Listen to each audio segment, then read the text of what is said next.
아멘.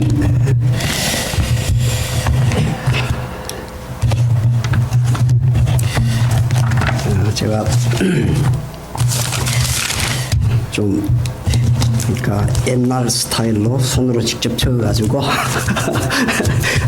제가 오늘 새벽에 도착을 해가지고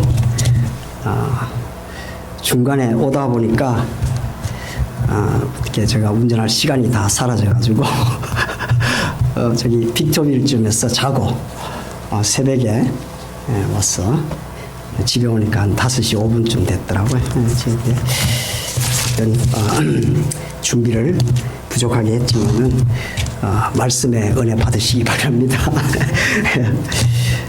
우리 지난주에 우리 담임 목사님 이영희 목사님께서 너는 내게 부르짖어라 이렇게 내가 내게 응답하겠고 내가 알지 못하는 크고 비밀한 일을 내게 보이리라. 예레미야 33장 3절 333 아주 유명하죠. 이 말씀 가지고 설교도 참 많이 오고 있는데 이 말씀을 먼저 전하기 전에 순종하고자 제가 이 유튜브로 이렇게 목사님 설교하시는 걸 들었는데 목이 아주 다 가실 정도로 설교하기 전에 먼저 준비하시고 이런 것을 제가 많이 도전도 받고 은혜도 받고 그랬습니다. 그래서 저도 제가 이제 트럭 운전하는 사람들을 뭐 가르치기도 하고 이렇게 하기 때문에 굉장히 위험한 일이 많고 그런데 좀 많이 불안하고 그랬는데 부르짖으라 그러니까 한번 부르짖으니까 진짜 마음에 평안이 오더라고요. 속으로는 많이 이렇게 기도도 하고 그렇게 하지만은 부르짖으니까 실제적으로 마음의 평안이 오는 것을 많이 느끼고 참 하나님의 말씀은 진리의 말씀이구나 이렇게 많이 깨달았습니다. 어쨌든 이렇게 또 저를 위해서 많이 기도도 해주시고 허리가 많이 좋아졌어요.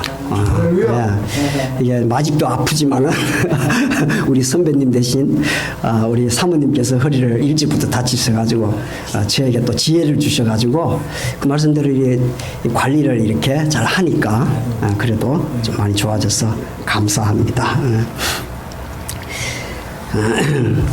오늘 말씀은 특별하게 그 14장 말씀은 아주 6절 말씀이 6절 말씀이 아니죠. 6절 말씀이죠. 이것이 아주 유명한 말씀인데 내가 길이요 진리요 생명이니 나로 말미암지 않고는 아버지께로 올 자가 없다. 이 말씀이 아주 유명하지만은 왜 이 말씀을 이렇게 하셨는가? 그는 먼저 우리 13장 마지막 절 보면요,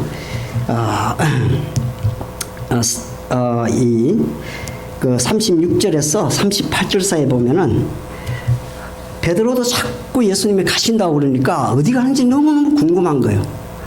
또 가는 길을 알았어요. 그 길을 가는 걸 아는데도 그걸 막기 위해서 자꾸 이런 질문을 하는 거예요. 자꾸 제자들은 너무 부담이 되니까 십자가에 그 죽으시는 그 길을 가는 길을 알지만은 그것이 감당이 안 돼요. 이렇게 받아들이기도 힘들고 너무너무 힘드니까 자꾸 질문을 통해서라도 뭔가 막아보려고 그렇게 한번 십자가 이야기 하시니까 그냥 한마디 했다가 그냥 아주 사탄 소리까지 들었죠. 베드로가. 그리고 이제 여기서도 또 어디로 갔냐 그렇게 하니까 지금은 따라올 수 없으나 후에는 따라오리라 이렇게 말씀을 했어요. 그 길을 따라올 수 있다. 그 길을. 그리고 내가 목숨을 버리겠다. 그러니까 예수님께서 네가 나를 위해서 목숨 버리겠느냐? 닭이 울기 전에 벌써 너 3번이나 나를 부인할 것이다. 이 베드로에 대해서 너무 잘 아신 거예요. 예수님께서. 그래서 베드로를 사랑하신 거예요. 너무 잘 아니까. 창조주니까 너무 잘 아니까 사랑하시지만은 이제 그 일 이후에 이 말씀들이 쭉 나오는 거예요. 14장 보면은 14장에 보면은 우리가 좀 한 면으로 우리가 제가 좀 생각해 본 게 교회와 예수님과의 관계가 어떤 것인가. 즉 말하자면은 예수님을 믿는 우리 성도들과 예수님과의 관계가 어떤 관계인가. 그것을 14장 전체에서 지금 쭉 이야기하고 계세요. 특히 이제 여기서는 3사람이 나오죠. 처음에는 누가 질문합니까? 도마가 질문을 하죠. 그리고 빌립이 질문하고 가룟신이 아닌 가룟 유다가 아닌 유다가 또 질문을 해서 예수님께서 그 답변을 쭉 해주시는 그런 내용들이에요. 이 관계가 어떤 관계냐면은 결혼에 대한 관계라는 거예요. 예수님은 신랑이고 교회는 신부다 이렇게 지금 표현을. 그리고 우리 믿는 성도들은 다 예수님의 신부다 이렇게 예수님께서 계속 표현하고 있어요. 그래서 마태복음 19장 4절에서 6절 보면 바리새인들이 예수님을 시험하기 위해 가지고 모세가 정서를 써주고 이혼해도 되도록 만들었지 않느냐. 그러니까 너희의 완악함을 때문에 그 이야기를 했다고 지금 이렇게 해석을 하시면서 어떤 결혼에 대한 진리를 창세기 2장 말씀을 통해서 말씀해요. 그 말씀이 뭐냐면은 사람이 그 부모를 떠나서 아내에게 합하여 그 둘이 한 몸이 될지니라 하신 것을 읽지 못했느냐 이렇게 책망하시면서 이러한즉 이제 둘이 아니요 한 몸이니 그러므로 하나님이 짝지어 주신 것을 사람이 나누지 못할지니라. 이 말씀 가지고 결혼식 예배 목사님들이 설교를 많이 하시죠. 주례를 많이 쓰시는데 이걸 잘못 말씀해 가지고 사람이 짝지어 주신 것을 하나님이 나누지 못할지니라 이렇게 실수하시는 분도 있고 그런 이제 있지만은 근데 이것이 바로 결혼. 이 아담과 이 하와가 처음 하나님께서 짝지어 주셨을 때의 모습은 벌거벗었으나 부끄러워하지 않았다 그랬어요. 이 모습을 그대로 한 몸을 말씀하시면서 교회와 예수님과의 관계는 바로 한 몸이라는 거예요. 이거 더 이상 나눌 수가 없다는 거예요. 그래서 사도 베드로는 어떻게 하겠습니까? 이 예수 그리스도 안에서 이 받은 우리의 그 사랑을 세상 어떤 환난과 핍박과 이런 것이 오더라도 끊을 수가 없다고 그랬어요. 하나님의 사랑에서 끊을 수가 없다고 그랬어요. 그래서 오늘 이 말씀도 우리가 결혼식을 좀 상상하시면서 어떻게 흘러가는지 우리가 보면 좋을 것 같아요. 예수님과의 제자는 14장에 이제 또 제자와의 관계죠. 거기서 이제 성도와 이 관계인데, 1절을 보시면 너희는 마음에 근심하지 말라. 하나님을 믿으니 또 나를 믿으라. 첫째는 신랑과 신부 관계는 믿음이 요구가 됩니다. 철저하게. 신부는 신랑을 믿어야 돼요. 바로 교회는 예수님을 믿어야 되는 거예요. 우리 성도들은 예수님을 먼저 믿어야 되는 거예요. 신뢰해야 되는 거예요. 그래서 우리 결혼 생활이 그렇게 녹록지가 못합니다. 그 신부가 아내가 신랑을 신뢰하고 믿기란 그렇게 쉽지가 않습니다. 왜냐하면 신랑은 불완전하기 때문에 불완전 남편 맨날 고랑탕이나 먹이는데 어떻게 신뢰할 수가 있겠습니까? 그런데 예수님께서는 반드시 신부는 신랑을 믿어야 한다. 아내는 신랑을 믿는다는 것은 신뢰한다는 것은 존경한다는 의미거든요. 그래서 신부가 신랑을 존경하고 신랑은 신부를 사랑하고 이런 관계가 바로 우리가 한 몸을 이룬 결혼 관계다 이렇게 말씀하고 있습니다. 근데 사실 고랑탕은 예수님도 많이 먹였었어요. 제자들한테. 제자들 3년 동안 배도 버리고 그물도 버리고 어떤 직장도 버리고 다 버리고 예수님 한 분만 바라보고 쫓아왔는데 3년이 다 갈 무렵에 자꾸 간다 그러시고 죽어버렸으니까 실제적으로 죽으셨거든요. 십자가에 아주 힘없이 죽어버렸어요. 우리 정치적으로 한번 생각해 보세요. 한 사람을 철저하게 대통령이 되도록 밀었는데 나중에 대통령은 무슨 돼서 난 대통령 안 할래 그러고 나가버리면 그 따르던 사람들이 얼마나 실망하겠어요. 그와 마찬가지로 예수님도 유대인의 왕으로 오셨지만은 유대인의 왕으로 왔다고 그래서 다 믿고 따르고 했는데 결국은 십자가에서 그것도 이방 로마 법에 의해 가지고 그냥 힘없이 그게 변론 한번 해보지도 못하시고 그렇게 죽어버리시니까 이 제자들은 얼마나 당황했겠어요. 우리가 제자 입장이 안 돼봐서 그렇지 그때 했으면은 똑같아요. 우리도 그와 같이 고랑탕을 먹이셨다는 거예요. 그렇지만 이 고랑탕이 맞습니까? 이거는 해가 되는 것이 아니라 보약이라는 거, 보약. 그래서 우리는 신랑을 신뢰하고 믿어야 됩니다. 제가 신랑이기 때문에 그런 게 아니라 우리가 예수 믿는 안에서는 정말 신뢰하고 존경해야 돼요. 남편을 그렇게 존경하고 남편은 또 사랑하고 그런 의미에서 바로 예수님에게 먼저 예수님이 우리에게 신랑으로서 신부에게 요구하는 것이 바로 믿음을 요구하고 계신다. 그래서 믿으라는 게 믿음. 어떤 것을 믿는가? 우리가 보면 2절에 보면은 우리 같이 한번 읽어보겠습니다. 시작. 내 아버지 집에 거할 곳이 많도다. 그렇지 않으면 너희에게 일렀으리라. 내가 너희를 위하여 처소를 예비하러 가노니. 그랬어요. 내 아버지 집에 거할 곳이 많다 그랬어요. 이미 지금 다 준비되어 있다.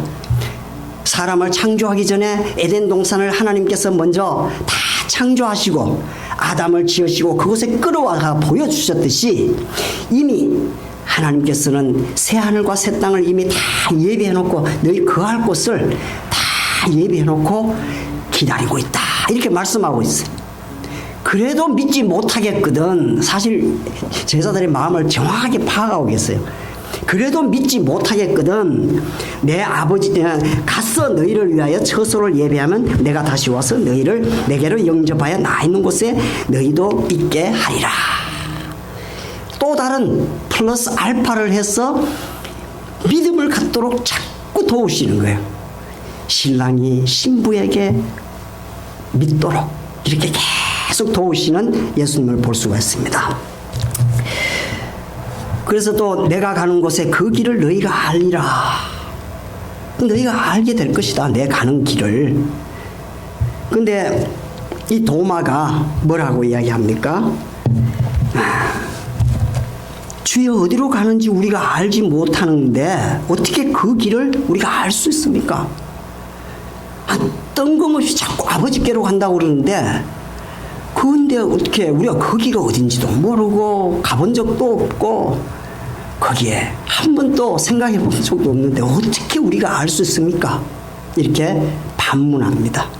거기에 대한 대답이 예수님께서 내가 곧 길이요 진리요 생명이니 나로 말미암지 않고는 아버지께로 올 자가 없다.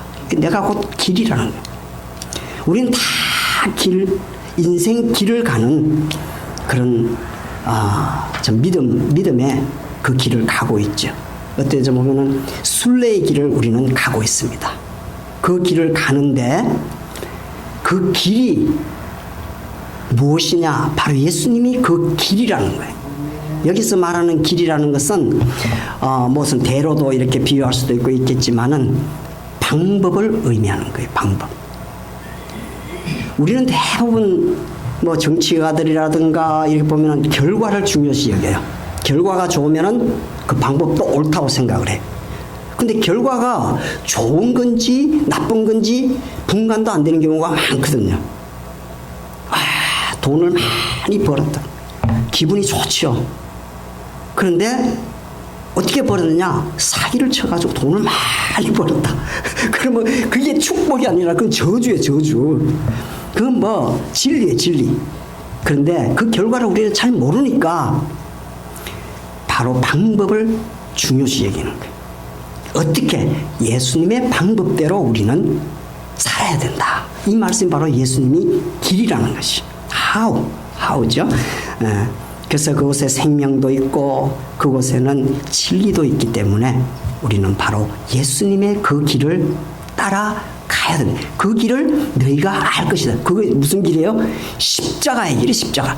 그러니까 쉽게 이야기하면은 고랑탕을 먹는 길이라는 거예요. 그 보약을 쓴 약을 마시듯이 우리는 그걸 그냥 마셔야 돼. 마시면은 그것이 우리의 보약이 되는 것을 우리가 체험할 수가 있습니다.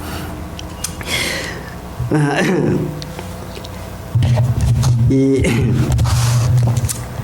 밑에 이제 쭉 보면 빌립의 이제 또 대답이 나옵니다. 빌립의 질문이 나오는데 아버지를 또 보여달라고 그래.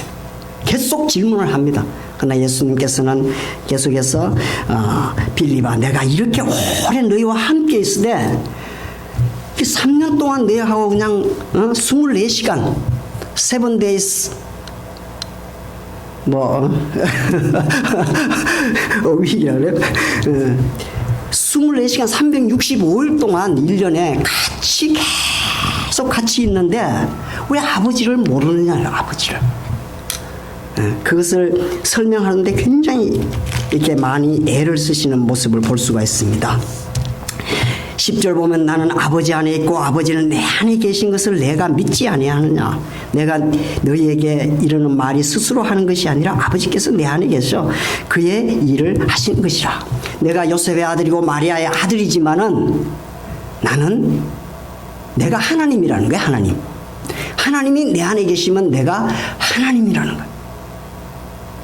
주님이 내 안에 계시면은 내가 뭐가 됩니까? 내가 주님이 돼서 또 이단 나타났다고 또 그러시더라. 그 예수님께서 하도 그러니까 바리새인들이 네가 아직 50도 안 됐는데 주가 되겠느냐 이제 막 그렇게 힐난도 했지만은 그러나 우리 안에 하나님의 영이 계시면은 바로 하나님의 아들이라는.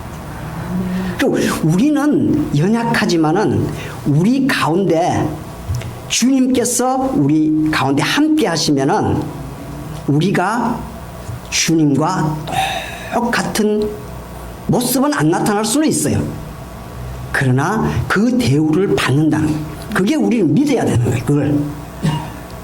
그 믿는 게 평생 우리의 사명이라고 해도 될 정도로 이 믿음은 철저하게 이게 사랑이거든요. 하나님께서 우리의 예수님을 통해서 우리를 사랑하시기 위해 이 세상을 이처럼 사랑하사 독생자를 주셨으니 이는 저를 믿는 자는 영원히 멸망치 않고 영생을 얻게 하려 하심이라. 그것을 믿는 것이 우리는 일이에요. 일. 그것을 믿는 것이. 그래서 지금 예수님께서 내가 하는 모든 일들이 바로 아버지께서 내 안에 계시고 삼위일체 이런 걸 설명 안 하더라도 함께하는 것을 그렇게 설명하고 있어요. 근데 제자들은 다 이해를 합니까? 이해를 못 합니다. 그래도 못해도 계속 말씀을 하시는 거예요. 왜? 그것이 실상이니까. 그게 진실이니까, 진리고. 우리가 느끼든지 안 느끼든지 성령 하나님께서는 우리한테 내재하신 것을 믿습니다. 그분이 우리와 함께 하시기 때문에 바로 우리가 멸망치 않고 영생을 얻게 되는 것을 믿습니다. 이 믿음이 우리한테 확고해야 돼요. 제가 이제 출입을 많이 다니면서 많은 사람들을 만나요. 근데 이 사람도 만나고 어떤 데 가면은 잘 대우해 줄 때는 주님께서 참 나타나 일을 하시는구나. 근데 다 쌀쌀맞게 대하면은 목사를 대하는 게 이런 정도로 대하나 섭섭할 때도 많고 이런 경우도 있고 저런 경우도 있고 그때마다 기도할 때마다 야 네가 욕먹는 것도 아니고 내가 먹는 것이다. 주님께서 나와 함께 하시기 때문에 좋은 일도 보여주시고 또 여러 험한 일도 보여주시고 이것을 통하여서 저 가운데 역사하시며 저를 겸손하게 하신 것을 믿습니다. 제 얼굴이 좀 타고 이랬지만 햇빛을 많이 받아 좀 겸손해 보여요. 벌써부터. 어쨌든 우리 주님께서 우리와 함께 계신. 왜? 결혼 관계를 말씀하시기 때문에 이걸 나눌 수가 없다는 거예요. 우리가 결론적으로 우리 질문들은 다 이제 생략을 하고요. 25절부터 우리 14장 25절부터 30절 사이는 보혜사 성령님을 우리에게 보내주셔서 우리와 함께 하신다는 걸 지금 아직은 참 제자들은 깨닫지 못하지만은 나중에 오순절 이후에 온 성령님을 깨닫고 자기들은 다 깨달았죠. 깨닫고 있었지만 지금도 마찬가지로 성령님께서는 예수 믿는 자들에게 함께 하시며 실제적으로 일을 해 가신다는 거예요. 가끔가다 고랑탕을 먹이시지만은 그 고랑탕이 나쁜 것이 아니라는 거예요. 그것이 바로 우리에게 주는 보약과 같은, 우리를 겸손하게 하고 좀 더 아버지 하나님께 더 가까이 나아갈 수 있는 그런 길을 열어주시는 하나님의 보약인 줄 믿습니다. 그 성령님께서 우리와 다 함께 하시고 또 실제적으로 일도 하시고, 가끔 가다가 우리가 엉뚱한 길로 가면 뒤에서 잡아당기면은 이게 고랑탕이라고 생각해요. 지금 완전히 지금 낭떠러지로 달려가고 있는데 뒤에 잡아당기니까 왜 당기느냐고, 나는 지금 기분 좋게 아주 편하게 그냥 이 낭떠러지로 달려가고 있는데 뒤에서 잡으시. 제가 이제 한 번은 혼자서 한번 이렇게 운전을 해봤어요. 지금 뭐 따라오는 사람도 없고, 그때 워낙 너무 힘들어가지고 얘 데리고 다니니까 내가 차라리 하는 게 낫겠다 싶어서 한번 했는데, 그 페이퍼 롤을 이렇게 큰 거를 제가 뭐 실제적으로 이제 이건 뭐 시코야 파크 같은 데 가면은 완전 나무 아름다리 같은 그런 그 6개 실으면 트레일러에 딱 들어가요. 그것이 거의 뭐 한 4만 5천 파운드, 그러니까 이제 추로까지 다 합하면은 거의 8만 파운드 가까이 돼요. 그것이 이제 움직이면은 굉장히 무거운데, 이게 그때가 제가 40분을 타고 움직이는데, 알버커키에서 이제 이렇게 오는데 커브길이 있고 내리막이 있는데, 내리막이 막 그냥 거기는 빨리 달릴 수 있으니까 손살같이 달려오는데, 그 내리막이니까 트럭이 브레이크를 너무 밟다 보니까 불이 났어요.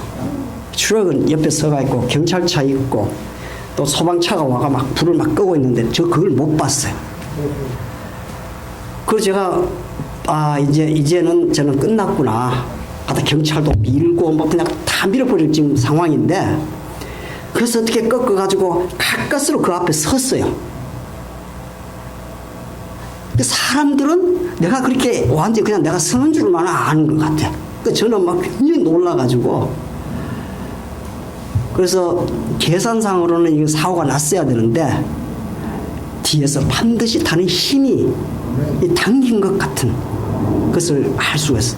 그리고 한숨을 돌리고 그렇게 피해서 이렇게 왔는데, 이 백미를 보니까 이 트레일러가 이 배가 불렀어. 이만큼 애뱉듯이 이것이 앞으로 밀려가지고 이게 부풀어, 풍선처럼 부풀어 올랐어요. 그래서 달리는데 무슨 뻥뻥 하는 소리가 나는 거예요. 그래서 세워서 보니까 그 트레일러가 이만큼 터져가지고, 제가 그래서 뭐 그냥 끌고 제가 드랍을 했는데, 하나님이 함께 하시지 않으면은 제가 이게 어떻게 이 험한 길을 갈 수 있겠는가. 참 우리 인생길에는 위험이 너무 많습니다.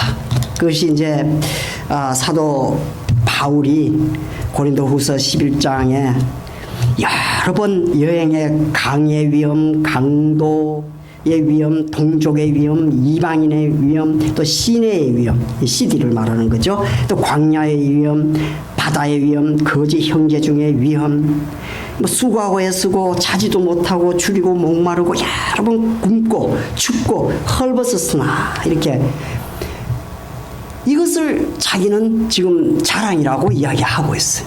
이때마다 어떻게 했겠어요? 위험을 당할 때마다 우리는 약해지는 거예요. 약해지면은 주님이 강해지는 거예요. 그것을 자랑을 했어요. 실제로 제가 강도라기보다는 그 월마트에서 주는 그 TV 있잖아요. 큰 거. 그게 럭키 금성인지 삼성인지 제가 기억이 잘 없는데, 그거를 한 트레일러에 가득 싣고 저기 노던 캘리포니아 쪽으로 가는데, 시간이 다 돼서 이제 옆에서 세워놨는데, 거기에 뭐 도로 공사하는 그런 이구이먼들이 좀 있고 주유소가 있어가 너무 밝아서 거기 세우면 별 괜찮지 싶었어요. 근데 밤 한 3시쯤 됐는데 뭔가 좀 낌새가 이상해서요. 보니까 뭐 이렇게 울렁울렁 하는 소리가 보니까 튀어나가니까 누가 그걸 뜯고 TV를 하나를 꺼내가지고 둘이 그냥 들고 가는데, 그래서 내가 뛰어나가가지고 그냥 소리를 지르고, 그렇게 막 자다가 일어나가 정신이 없어가지고 그 뭐 카메라 나중에 원하시는 분 카메라 내 사진 찍어봤는데 제대로 찍히지를 않았어요. 정신이 없어가지고.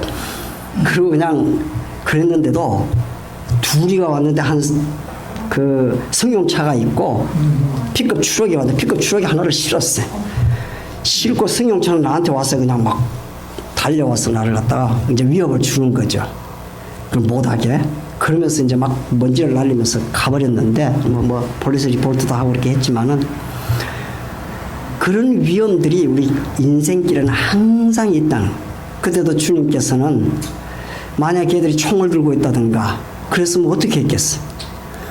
근데 저는 정신없이 그렇게 했지만은 주님이 함께 하시니까 그런 위험 가운데서도 또 동행하시고 그리고 제 마음은 약간 가슴을 쓸어내렸지만은 제 마음이 더 겸손해지는 그런 것을 느꼈습니다.